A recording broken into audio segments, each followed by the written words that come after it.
Great news. We want to hear from you. We want your questions, your thoughts, all of that good stuff. And you can email us now at podcast@mancity.com.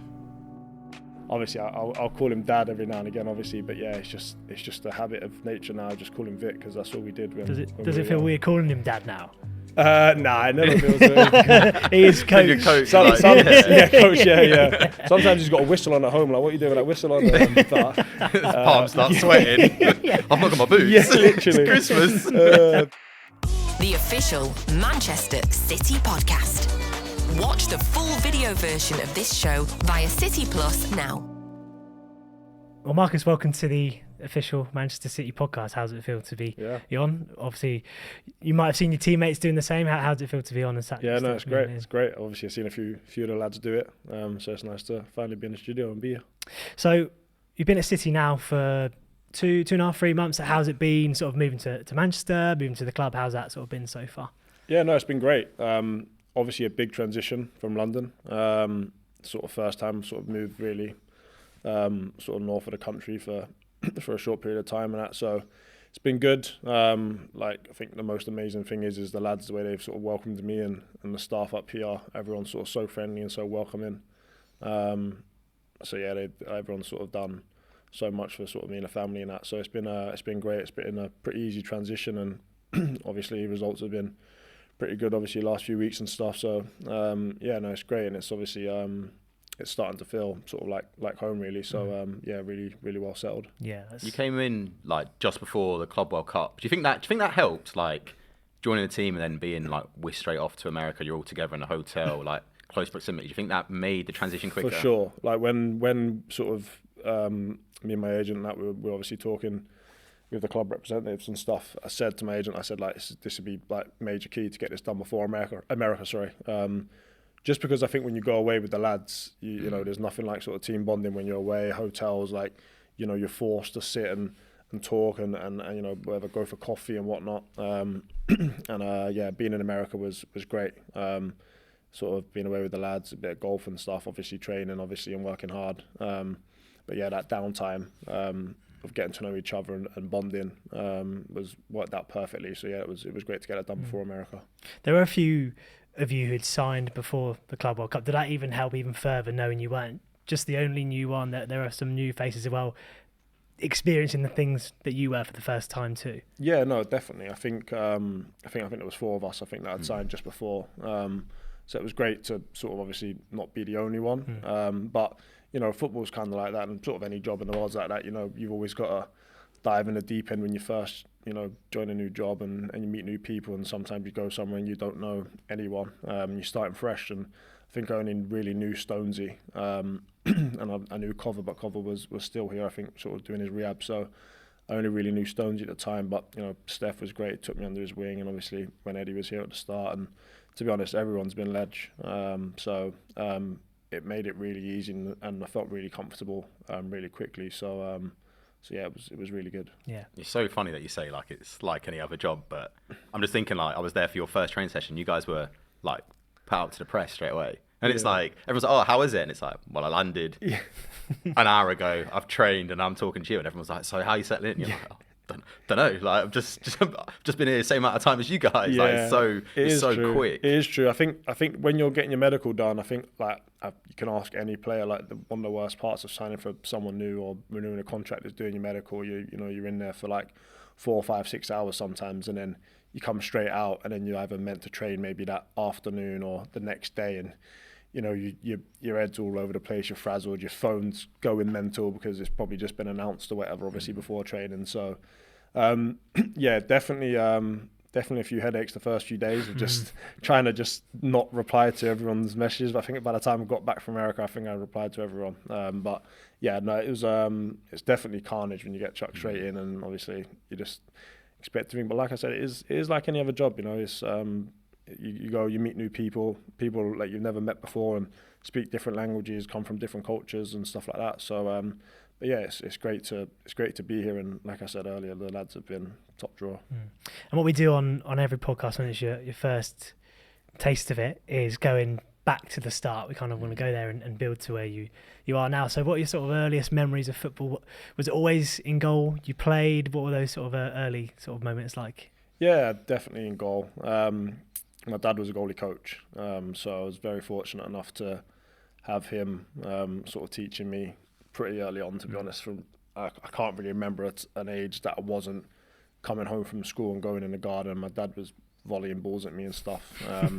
Probably at that age, it was probably more of a get in the garden rather than Dad, can we go in the garden?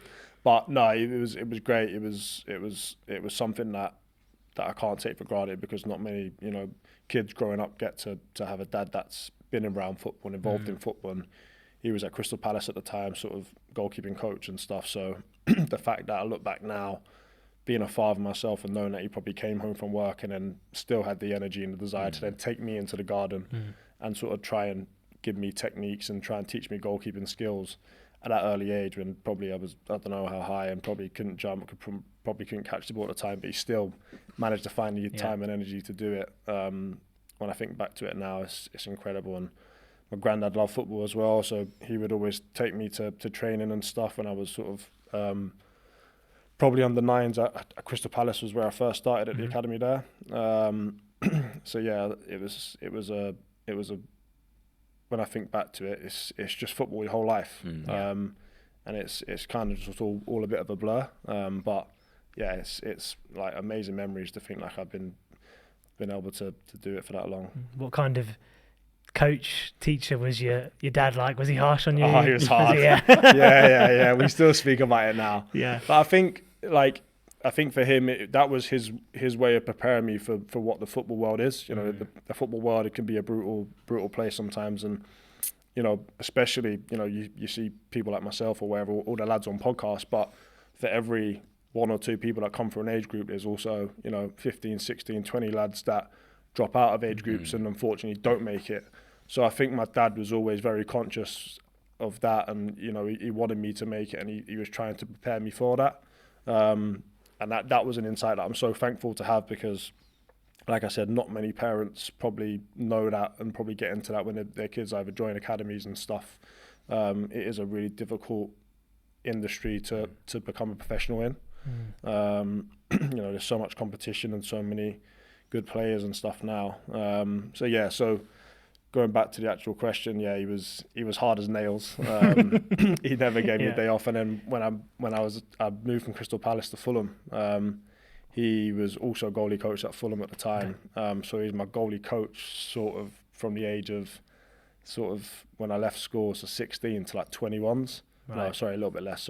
16 to like 19, and that was just carnage. So he very, very, very quickly went from dad to Vic, because there's just no way I could ever shout dad across the pitch when we're training. So it's just, his name's Victor, so it was always Vic. And even now, like when he rings me and pick up the phone, I'm always, all right, Vic. Like it's just ingrained in me now. Like obviously I'll call him dad every now and again, obviously, but yeah, it's just a habit of nature now. Just call him Vic, because that's all we did when. Does it feel weird calling him dad now? Nah, I never feels weird. He is coach. Coach, coach, yeah. Sometimes he's got a whistle on at home. Like, what are you doing with that whistle on? His palms start sweating. I've not got my boots. Yeah, literally. It's Christmas.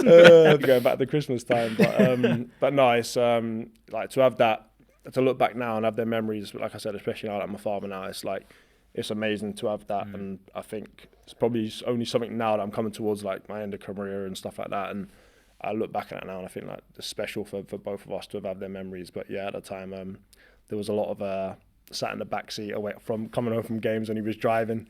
Didn't want to sit too close because I knew I was just going to get shouted at. But yeah, we have a laugh about it now. But he was amazing for me. That's what I was going to ask. Like, because that's like stained on my brain. Like the drive home with my dad, I was pants. Like my dad had a van, so there was no guy in the back. I had to sit next to him, and he'd just be like, well, you shouldn't have thrown it like that. You should have taken a touch there. And I'm like, no, when you have a terrible game, it's like you just want to wash your hands with it. It's like I don't want to break it down. And you like in your head, I'm like, there's tears in my eyes. Can you not tell? Like, can you not tell I'm upset as well? Me and my mum actually banned him from coming to games when I think I must have been at Crystal Palace at the time. We banned him from coming to games because it was just like it was so relentless. My mum could see that it was getting a lot. And I remember I turned around once and there was like the building had like a bit of a veranda. And I swear I turned around once and in the like corner of my eye, I just saw this big tall geezer with my granddad's jacket on, like zipped up and a flat cap. And the collar was like turned up and he was like stood like that. And I was looking at it, I was thinking, that's definitely my dad. And I turned around like 10 minutes later and he was gone. And I was like, he's seen me clocking me and he's got off. Yeah. But no, it's, obviously he just wanted to watch me play and stuff. And, you know, he did it from the goodness of his heart. So he come from a great place. So, yeah. When he was your coach at Fulham, when he was your coach with all the other players and keepers, did the players give you any stick about being your dad? Do you think he was harsher on you maybe than he was them? Yeah, I think the fact that I didn't get stick because I think basically everyone could see how hard he was, like extra on me, and he probably was aware of that as well. He probably thought I can't give him any leeway here because you know he is my son. So yeah, no, I've got a little bit of stick in school and stuff, but then like actual people that was in the academy and stuff, they could see you know the detail and stuff that was going into it. So yeah, thankfully I never got any banter about that until. I think that's good though, because it's probably like you said, because your dad was around football, he probably knew if he wasn't hard on you, the boys would be. And it's all right. Who can you deal with really? Like I can go home and be like, oh look, I'm sorry, I'm doing it for X, Y, Z. Yeah. Whereas it's like all of a sudden your team feels like you're telling you, you're like, I don't want to play football anymore. Like, Yeah, 100%, I don't like the team. 100%. And I was never like the most gifted kid in my age group. I was really late developer. I was never like really tall. I got released from Palace for being too small, ironically. Yeah, so I was always that late developer. So he knew I needed to work harder than everyone, and he just instilled that in me, and that's just something that I've always had. And even now, like being the age I am, I always still feel like I need to do more in the gym or more whatever outside, just because it's just something that he's instilled in you. And funny enough, you just take that away from football as well, and you know go into everyday life, and you just have that sort of work ethic that you just say, you know, you put your head down and work hard, and just takes you places, and it does. So, what was the gap between being released by Palace and then going to Fulham? Was there a little bit of time in between where you maybe had to go and do that hard work, like you said? Yeah, I left Palace, and then scouts from Arsenal were interested. They found out I got released, so I went over at Arsenal, and I had like a 4-week trial then. And to be fair, that was great.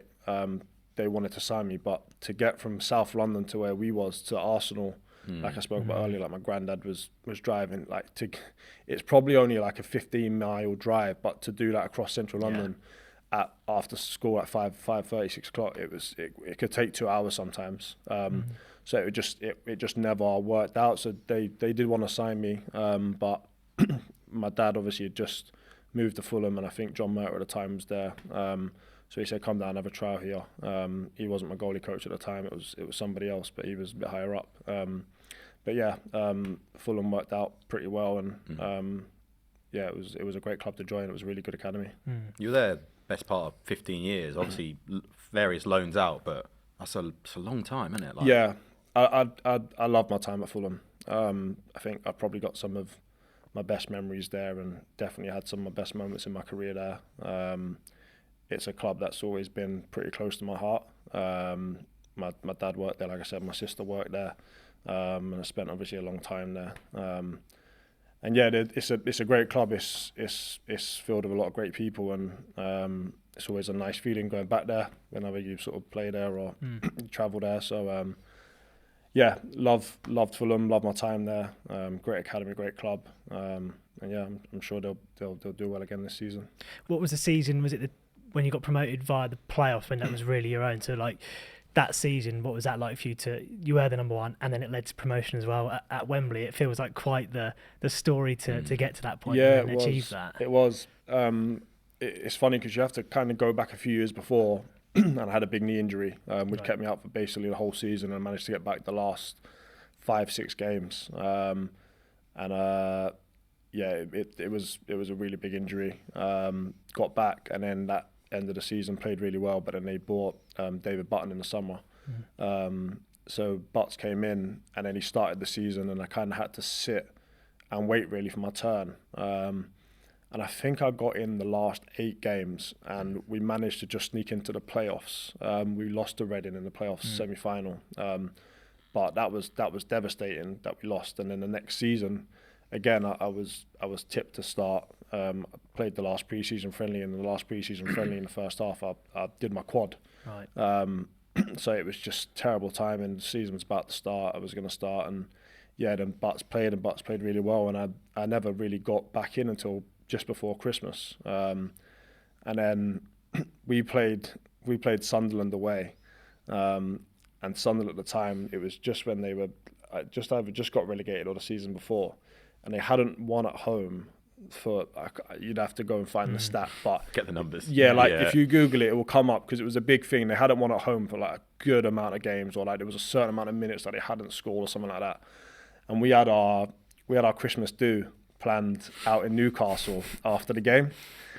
And like anyone knows, like whenever you're in football, like you plan a Christmas do, that game, like everyone's so nervous, because if you get battered or you lose, there's a good chance it gets cancelled. And obviously everyone's got their fancy dress ready. Everyone's packed their suitcases. Your superhero gear packed away. So like before the game, everyone was like, lads, like come on, like big effort today. Typical had it. Christmas do planned up. We lost to Sunderland. Right. I think it was 1-0 or 2-1 or something like that. But yeah, we managed to still go out, and then we went out and we had a really good weekend. And then, funny enough, we speak about it now still, like some of the lads, after that weekend we went undefeated until the last game of the season against Birmingham. So I think we won like 24 games in a row. Wow. That's wild. Yeah, or didn't lose. I think we maybe won like 20 or draw 4 or something like that. So yeah, that was really our like our best season. That was probably my best season of playing football, sort of them 25-30 games that we played, including the playoffs. And obviously, yeah, we beat Derby in the playoffs, which was amazing. Probably one of my favourite games at Craven Cottage. And then, yeah, Wembley was just, going to Wembley and beating Villa. And I look back now to Villa's team, you had like Jack Grealish in there, John Terry, people like that. It's just John McGinn and stuff like that, Sam Johnston. I look back now and, I never once felt like we were going to lose that game. There was a feeling in the dressing room. It was just our time, and it was just meant to be. And yeah, it was probably my favourite day of my career, really, to be honest. Was Jokanovic the manager at the time, and then Mitrovic up front? So what was that? What was that? You mentioned the team dynamic for the night out. What was that team like? Who else was in that? So Mitro actually just joined like the weekend after the Christmas do. So whenever it was, like January, start of January, something like that. So Mitro missed it, but if he was there, he would have been there. I don't know what outfit he would have worn, but he would have worn something.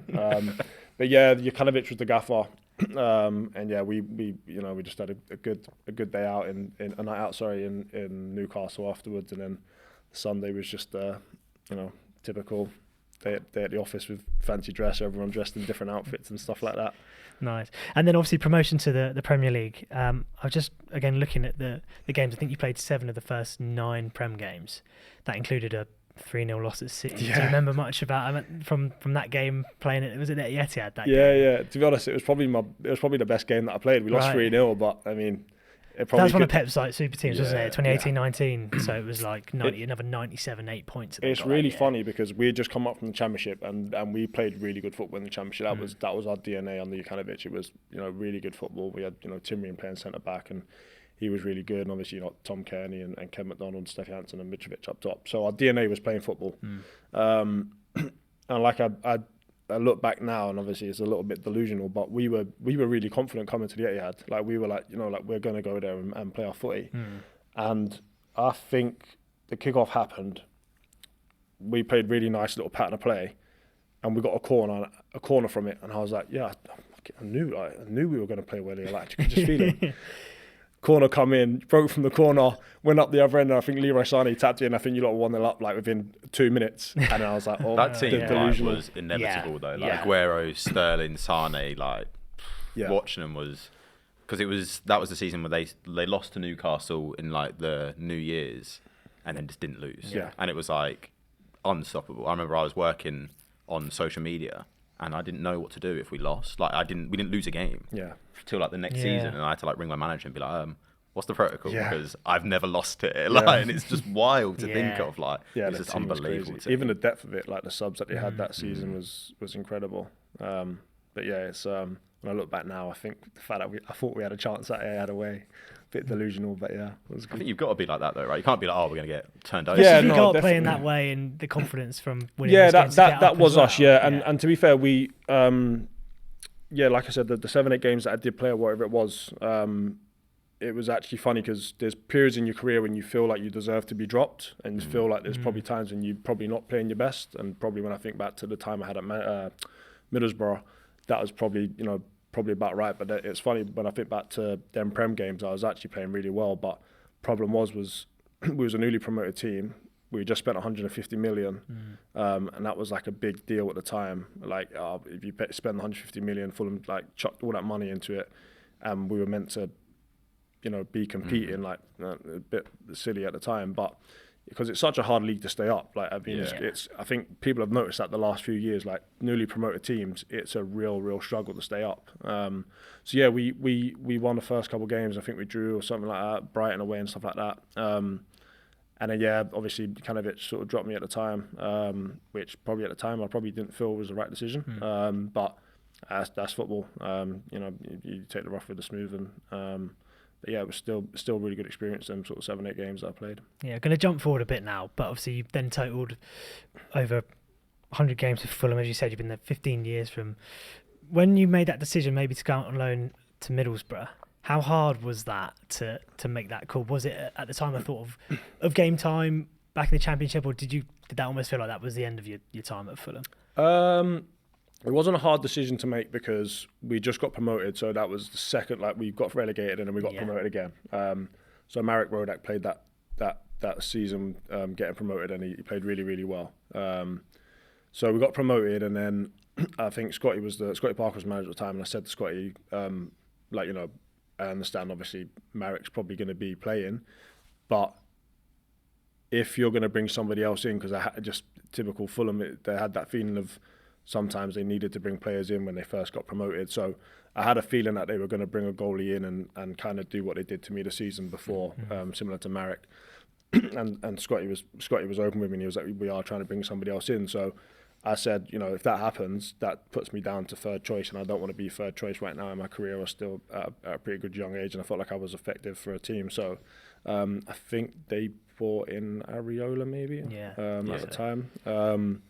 So as soon as that deal happened, my decision was made. I didn't want to be a number 3 at that point in my career.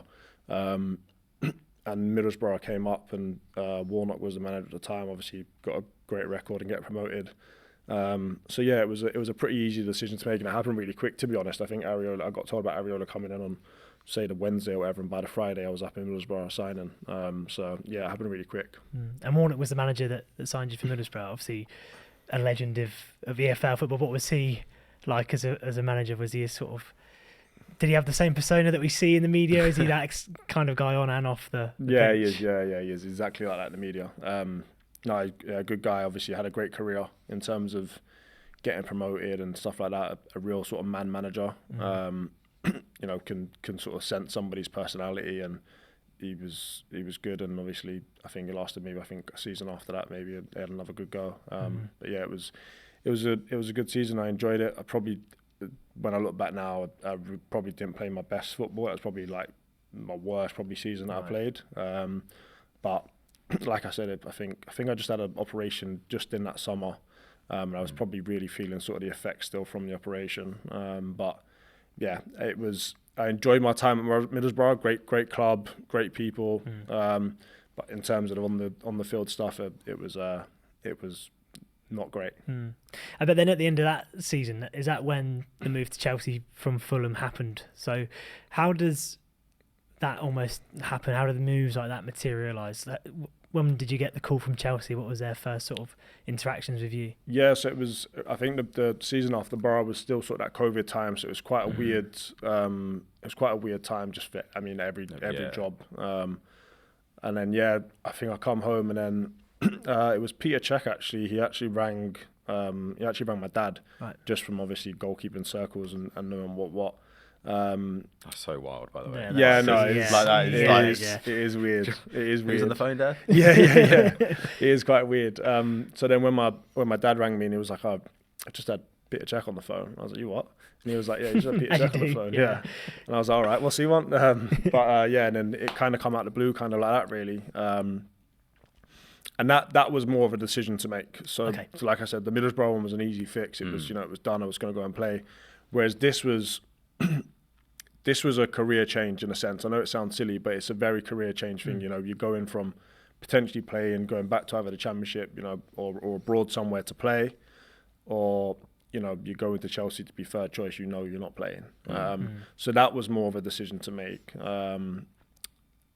But to be honest, I think probably within a couple of days, I think I was like, okay, this is a big opportunity. Stuff can come from this. Boys have gone and been third choice and still gone back and played afterwards. So I still kind of had that in my mind, and I think I signed a 2-year at the time, and I think I said to myself, go and do this for 2 years. They just won the Champions League. Thomas Tuchel was manager, great squad. I was like, I'd be stupid to turn this opportunity down. So that was probably summed up in a couple of days, and then got that done. Yeah, and then for starting with sort of Chelsea, I suppose those first sort of days, what is that like walking into a team who have just won the Champions League? Obviously, the mood must have been right up there, and everyone's really looking forward to another season. Yeah, no, definitely. You could sense the confidence in the boys and the belief that they had. It was a real mature squad. But mixed with sort of youngsters that have come just through the academy. You had like Reece James, Mason Mount, Trevor Chalobah, people like that. So yeah, you could sense there was an aura around the place, and a confidence. And to be honest, it was the biggest club obviously that I'd worked for. So for me, everything was brand new in that sense. Because listen, Fulham's a great club, and same likewise Middlesbrough, but there's obviously tiers and levels. It's not Chelsea. So everything kind of heightened for me. So I was eyes wide open really going into it. So it was great for me to experience that the first couple of years, and similar to here when I joined, the lads were great. Knew a few of them from when I got called up from England. So that was again pretty easy transition, and it was quite nice. I didn't really need to move home and stuff. So it was a really kind of easy transition. But yeah, going into Chelsea at the time, I could sense I was walking into a massive club. Yeah. How did your mindset change? Like when you were just played for Middlesbrough, and it's like, right, I'm going to be third choice. You said it only took a few days to come to that decision, sort of thing. But like internally, what was your mindset when you turned up on the first day, sort of thing? I think once you make that decision, I think you just have to go in and go full in with it, because like I said, I know it sounds silly and it isn't a career change, but it is, because you're going from trying to play to all of a sudden you're still trying to play in a roundabout way, but your chances of playing are very, very, very small. So it did feel like a bit of a career change for me, even though it was still goalkeeping. Obviously, it's still a huge role. That sort of competition side of yourself, kind of, you have to still inside you, but put to one side, because you've got a job to do, and that's obviously make sure whoever's in front of you is ready for the game, whether that would be number 1, number 2, whatever it is. So yeah, it is. You do go in there, and like I said, I was going in there, and the boys just won the Champions League. For me, these were lads that I'd played against before in cup games and Prem games and seen on TV, but people like N'Golo Kante's and Thiago Silva's, legends of the game as such. So for me, it was an amazing experience, and that first taste of sort of what a really, really big cup felt like. So it was exciting. I'll be honest, it was nerve-wracking the day before I went there, because I was thinking, going to train with these lads, they just won Champions League. I was at Middlesbrough last season. So yeah, there was a lot of nerves, but then sort of once you get settled quite quick, and you get to know the lads, it was good. I know you said that, and obviously with massive respect to Fulham and Middlesbrough, and still the margins are so tight. But did you notice that maybe in your first few training sessions, that step up in quality? Is it like speed of things, or obviously say Thiago Silva and N'Golo Kante and players like that? So is there much of a step up, the things you have to adapt to from going from Middlesbrough training last season to Chelsea? Yeah, huge. I think when I got called up to England, I think that was my first spell of working with like world class players. You know, people like Harry Kane, your Kyle Walkers, you know, your John Stones, you know, people like that. And like you said, it's the speed, the power, the strength. It's just different. And obviously, like I said, Fulham, we were Championship side, fluttering up and down. And when you go and join a team that's just won Champions League, even, you know, everyone's high on confidence, everyone's, you know, feeling great. And I very, very, very quickly learned, you know, training was 2 or 3 times faster, shooting was 3 or 4 times stronger. And everything, the gym work was an extra load, and it was completely different. And I think you realise that straight away. I mean, you stayed beyond your contract. Did you enjoy it? Like the step up, the challenge? Loved it. Really did love it. And like I said earlier, I signed for 2 years, and I thought I'll do 2 years, and if I don't like this, then, you know, I'll go back to playing. And at the end of them 2 years come, it was I loved it.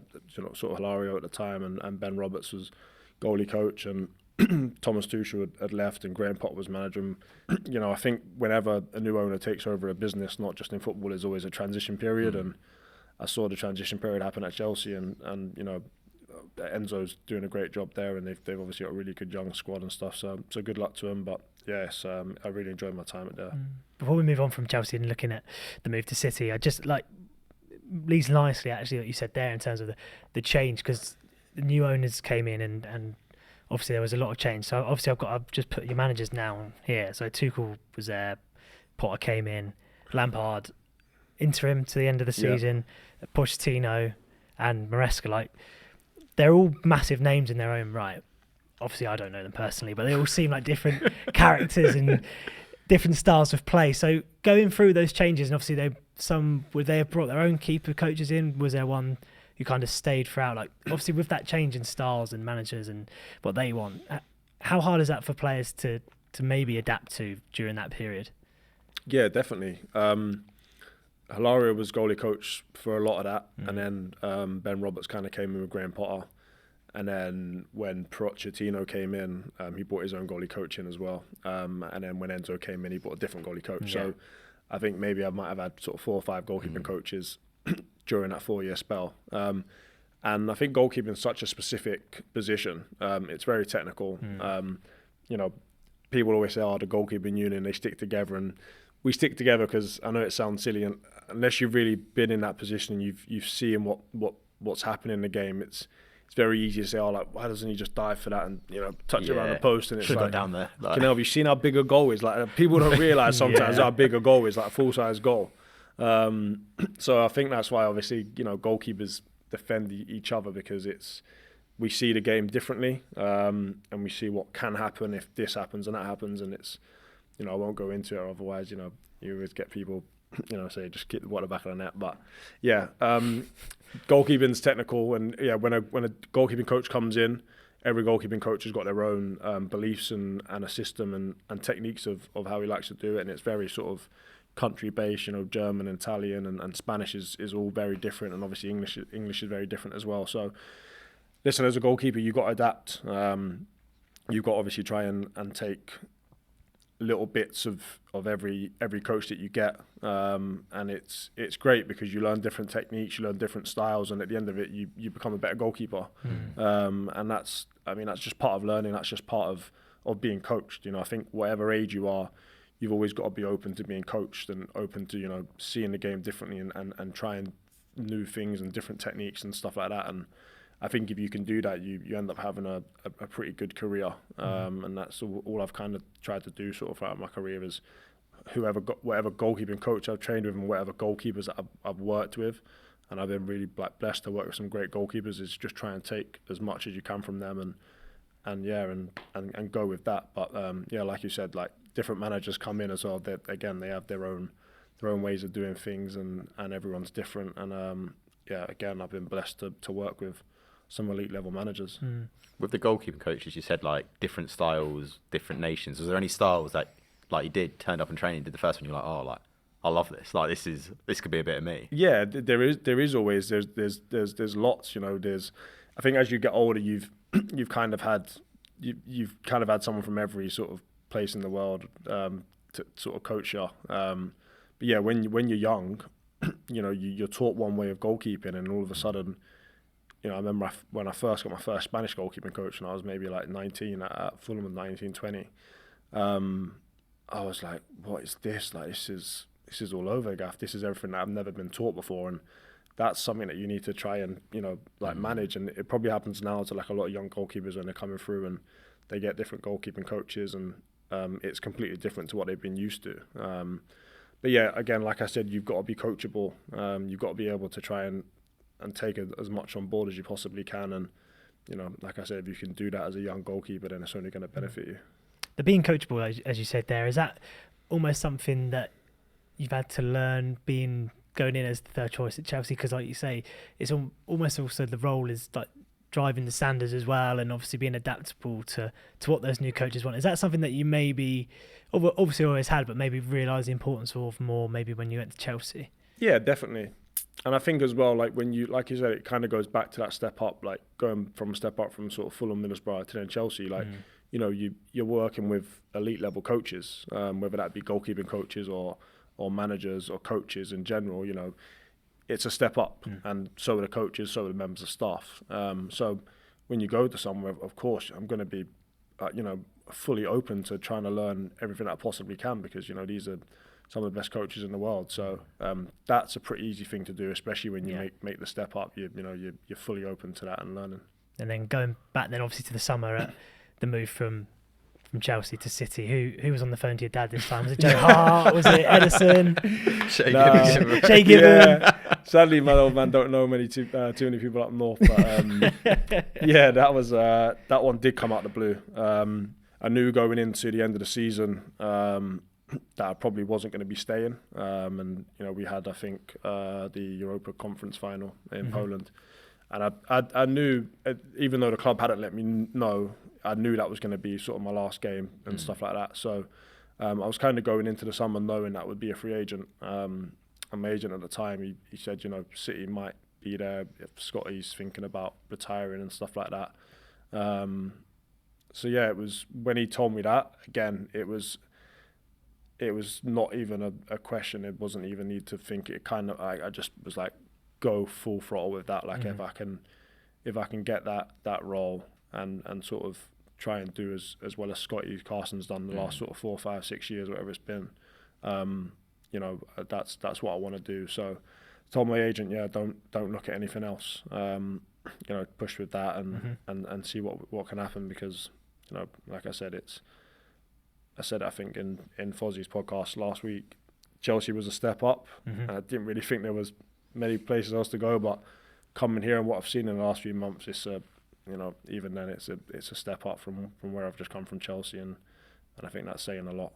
Going back to the summer, your agent like letting you know, maybe this is on the cards. How does that then progress? Because it's like, do you then sort of start like liking all the Instagram posts, like, look, I'm interested, you know what I mean? Like, this looks sick here. Like I don't straight on right move, looking at houses in Manchester. Like, how does that, like, because if it's just rumblings, I guess, how do you then go on the offensive and be like, actually, no, I am also interested. Like, let's get it done. Yeah, I think that's what an agent is there for. I've always sort of been in the mindset of as any rumblings I don't really want to hear about, because they take your mind away from other things and stuff. So I've always kind of said, listen, like, unless it's concrete and unless it's like serious, then great, bring it up to me. But if it's not, I don't really want to know, because it just kind of takes your mind off other stuff. So yeah, when he told me about it, I knew that there was a possibility. I think a few things still needed to happen here. I think I don't know what the ins and outs were, but there was still some stuff that had to be done here. And then I think I got a call from the goalkeeping coach at Chelsea saying, you're not going to the Club World Cup, because at the time I was still contracted to Chelsea. Right. And then I was like, okay, well, if that's the case, then I'm going to book a holiday. I need to go away. I can't sit here and wait. And I've got little ones and that, and wife. So I was like, right, let's have a little look. So I think we were pricing up to go to Dubai. Like, Florida looks good. Yeah. Florida's beautiful this time of the year. So we were pricing up to go to Dubai, and then Mrs. was like, okay, yeah, like we'll book that later on. We'll have dinner, whatever, and book it. And then I think I got a phone call like 2 hours later, and my agent was like, "You booked the holiday yet?" And I was like, "No." And he was like, "I think you might be going to Club World Cup." And I like instantly, I was just like, "Well, how have you heard about that from Chelsea before me?" Like the goalie coach leaving me. I was like, "What are you talking about?" He's like, "Yeah, not with Chelsea, with City." And I was like, "No way." So yeah, it happened really quick. 1 minute I was going to America with Chelsea, next thing I was going to Dubai, next thing I was, the next day I was in a car driving up to Manchester.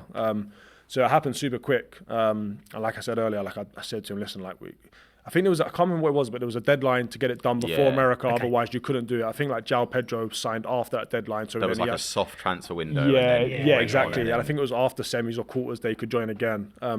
The guys, Hugo and stuff managed to get it done, and Chicky and stuff managed to get it done, which was great. And yeah, I think, like I said, that was, I don't know what day that was maybe like a sort of Wednesday or Thursday. And then that next day I was driving up, and I think I got here at like sort of 1 a.m. or something like that, and then my medical was planned for the next day. So yeah, I think like I said, going back to it, in football, nothing's ever done until there's pen on paper. So it's hard. You're so excited, like you're here, like, but then you also hear so many stories about boys failing medicals or just stuff changing, and you never really want to fully let that excitement happen until you know it's been announced. P-Road and Wingy outside there. Literally, like, that's the big one, isn't it? Yeah, Sky Sports waiting. Harry Redknapp's put his phone down. He's not picking up. Flight mode. Tell him to leave. Yeah, literally. So. How do you break the news to the family that the Dubai holiday's off? That was pretty easy. That was pretty easy. I was, Dubai's on hold. Got to go to Manchester. So yeah, it was good. I think I rang my family in the car and stuff on the way up. Said I'm driving up, and it's funny, we spoke about my dad when I was younger being like hard on me. He's now a nervous wreck. Right. So like anything with that kind of stuff, like even when I played, however many games I played, you said it earlier, Fulham, like whatever, 150 or whatever it was. He's maybe watched 4 or 5 games because really, Max. Wow. He's gone the complete opposite now. Like he gets so nervous watching me, he just can't. He just can't do it. So he's gone the complete opposite. So yes, I'll when I retire, I'll put a video out. There's a great video of him at Wembley. He basically I said to my mum before the final, I said, listen, this might be my only time I ever play at Wembley. Like, make sure he's there. So she was like, right, I'll make sure he's there. So I'll come up for the warm up, and I knew where they were sitting, and I saw him when he was there, and I was like buzzing, like he's there. Little did I know, he watched the warm up. I've gone inside. He left. No way. And I think he was obviously checking the score and stuff because he was just so nervous he couldn't watch. Wow. And I think it got to like 89 minutes, and he was like, I need to get back in. So he's like ran to try to get back in, and the guy's like, sorry mate, once you leave you can't come back in, this kind of stuff. And he was like, mate, my son's playing, blah blah blah. I think one of the senior guys let him back in, and one of my friends has just got a video of just like literally the last 10 seconds of the game, like seeing it out, and then you just see my old man run up the stairs. So he missed the whole game, watched the warm up and watched the last 10 seconds. But yeah, so he's a nervous wreck. Going back to it, sorry, he's a nervous wreck. So I kind of tend to not tell him stuff now. So my mum knew, my sisters knew, and all my other family knew, but my dad didn't have any idea. And then I rang him and I said, all right, mate, I said, I'm driving up to Manchester. I think I'm signing tomorrow. He's like, all right, then, yeah, let me know how it goes. Like, yeah, he put his phone down, and I know that'll be him thinking about that, sleepless nights for the whole night. But yeah, no, it's a pretty easy decision to make. Yeah, I mean, when it was all done, did you give your dad a ring to? Yeah. Then was he absolutely buzzing? Yeah, I texted him and said, "It's all done, mate." Like, and he was buzzing, and like sort of everyone was, my whole family and stuff like that. So again, it's proud. I know it sounds silly, and it's stuff that you dream of. You know, you dream of working with the best, and I've had a great career in terms of playing and stuff like that for myself, and. Again, this was the second part of my career being third choice, and I'm really proud of that career that I've had as well, and being able to get the call. And I know it sounds silly, but it's not an easy job. You've got to be a good person and a good goalkeeper and stuff like that. And Scott's shown that over the last sort of 5-6 years, and to get a call and to say that they want me to replace Scott, like it's a nice moment. It's a nice feeling, and something that I'm proud of. And I'm very, very proud to be here and thankful that I'm here now. I think it's a super underrated role. Like, I think having worked here and being around Scott, you see how much he does. But for like the regular fan, I don't think it will ever be appreciated, but I think it is like a really specialist position for like, well, goalkeepers anyway, but also personality wise. Yeah. Like I think you've got to be a certain type of person to be able to do it. Like you said, coachable, but I also think to be able to coach on the other end of things, sort of thing. Definitely, I think 100%, and you've hit the nail on the head there. It's hard for obviously people outside of football to see that, and you know you obviously get a lot of like, you know, best job in the world, like check your bank balance and that you're still happy, all that kind of stuff. Like it's like, and that's you know, that's people commenting and stuff like that. But yeah, listen, it's a tough role. It's a lot of hard work and stuff like that, and it's great. You know, the fact that I get to train with these lads day in, day out, some of the elite of the elite, and obviously, you know, working with arguably one of the best managers to ever work in the Premier League and in the world. You know, it's fantastic, and yeah, I'm super honoured to be here. Just following on from what you said, and about almost it's a specialist position in a specialist position, and that's almost side of it of a coaching aspect to it as well. You spoke about obviously your dad's relationship and having him as a coach. Do you think that's almost helped growing up with your dad, who your dad is and what he's coaching you, and now doing this sort of role? Yeah, maybe. Listen, I think it's. Would I like to go into coaching when I'm done? Probably not. Right. Really? I've done a couple of coaching badges. I don't know. I'll see how I feel in a couple of years. I'm definitely leaving that door open. But I do enjoy the goalkeeping. I definitely don't want to be an outfield coach. That's okay. It's too hard. That I see the stress that it adds. It's too hard. So yeah, maybe a goalkeeping coach. Maybe follow my dad's footsteps. So we'll see in a couple of years. I'm not there yet. Still got some life left in the legs. And just before we go into sort of the quick fire round and the question at the end, I just wanted to ask. You mentioned Pep there, obviously working with him. How have you found that? But also in the goalkeeping contingent here at City, because there's 3 new goalkeepers this year. Obviously yourself, Trafford, I've been here before, but it's come back permanently. Donnarumma as well, and then Stefan, you said second Ewing. So what is that dynamic like in this elite environment?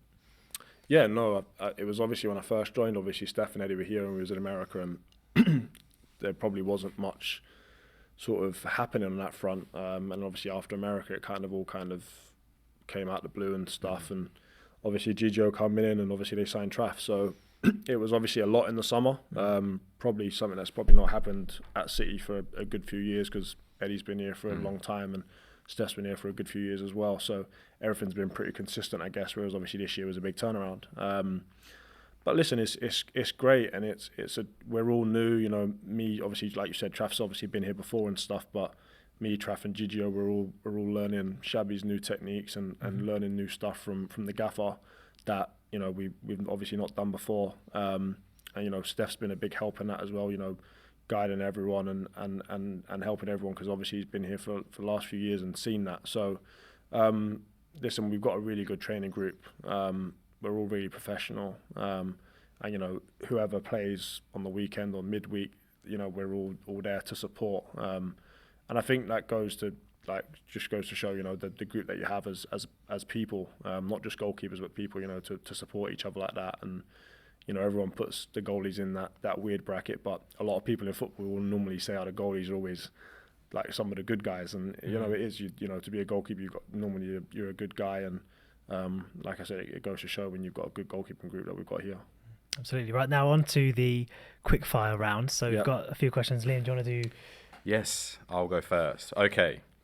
Favourite goalkeeper you grew up watching? David Seaman. Nice. Yeah. So if there was a 90th minute penalty and you were in goal, and if you were to save it, who would you want taking that penalty? I'm saving it. You're saving it. Who would you want? Who would you want to take it? Ronaldo. Yeah, nice. Yeah, nice. Ronaldo. Get behind that. Best place you travelled to with a club? Boca Raton, Florida, in the summer. It was nice, wasn't it? Really nice. It was top. And just finally, I don't know if you will have an answer to this one because of what we've spoken about, but if you weren't going to be a goalkeeper, which position would you like to play? Watching outfield players match might be a bit better then.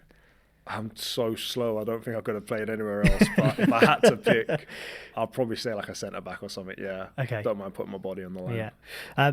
So then, just on to the last section, which we do in all our podcasts. The last guest has left you a question, not knowing it was you. Our last guest was Grace Clinton, and she would like to know, what would your death row meal be, and what are you going to make for your dinner tonight? Oh, I'm not much of a cook, so for dinner tonight, I don't know, it'll probably be something pretty boring, pretty like chicken or fish with some veg and stuff, some rice and that, a bit of pasta. Mm-hmm. To be fair, I do love pesto pasta, so maybe I'll go with that tonight, but I'll be honest, simple. I'm a shocker in the kitchen. I can just about switch the toaster on, so I won't be cooking. But yeah, death row meal. Would you do starter, main, dessert? We're really getting into it. So we go and start main dessert. Personally, I'm trying to keep you alive as long as possible. Okay, fair enough. Thanks for that. Buzzing, got an extra 10 minutes. Starter. It's gonna be. This is just so random now though when I'm putting it all together because it's just. Right, starter. I'm gonna go calamari. Nice. Yeah. I'll go calamari with a sauce. I don't know what sauce it is, but there's always some nice sauce. It's like a garlicky. Yeah. I like a little spicy mayo with it. Yeah. I'll go calamari. Honestly, death row meal. This is not many people from Manchester are going to know what this is. If you're from London, you will. Pie and mash, but like London pie and mash. So it's. I don't know. You'll need to crop a photo of what it looks like. It's got green liquor on. Yeah. It looks horrific. Like if you don't know what it is, you're looking at that thinking someone's just been sick on a plate. Okay. But almonds on in Camberwell. It was like round the corner from my house. So do you throw jelly eels on it? Or? I don't. My mum used to have jelly eels, and I've just never. It's just never been a thing. So yeah, straight pie mash, 2 pies and liquor with a little bit of mash. Nice. That's me. And then dessert, bit of apple crumble. Nice. Custard? Yeah, a bit. Nice. Yeah, I think that's pretty. Thank you. Yeah. That sounds pretty good to me actually. Doesn't really work with calamari and pie mash, but we'll go. I think anyway. the middle jelly two. Eels middle two are okay. Yeah. People have, not you'd have it at the same time, but people have jelly deals, don't they? I suppose. Yeah. So it's kind of. It's a bit weird that, innit? Jelly deals are just. I've never tried. It just feels like one of them. Do people actually like it, or they just love the tradition? You know, and it's like I'm going to eat it because I'm proud of it. Have you had it? Have you eaten? I've never had it. I've had them. I've never had them. No. You've never had them. No, okay. I've just seen my mum eat, and I was like, no, it's not for me. No, could you see them in like the pot? It's the jelly that does it for me. The actual eel is fine. Yeah, not for me. Okay, just to conclude, so we don't know who the next guest is going to be. Okay. But what would your question be to that guest? It can be anything at all, football related, non-football related, as weird and as wild as you would like. I'm gonna go with an old school classic that used to be on the internet all the time. The dress one, is it blue or black or white or gold? Nice. So you can show them a little photo of that and see what they That's think. a throwback. I used 2012 to think again. Yeah, Can't throwback, wait. innit? I thought it was Nostalgic. white and gold, but I could be wrong. I definitely saw blue or black. I used to think there was black. different pictures and people would show me different ones. Yeah. I mean, I don't know. I'm happy to be wrong. But anyway, Marcus, this has been brilliant. I really enjoyed it. So I hope you have as well. But Thanks so much for having me. I appreciate it. Thank you. Coming on. The unbeatable official Manchester City podcast. Watch the full video version of this show via City Plus now. Got a question? Send us an email at podcast@mancity.com.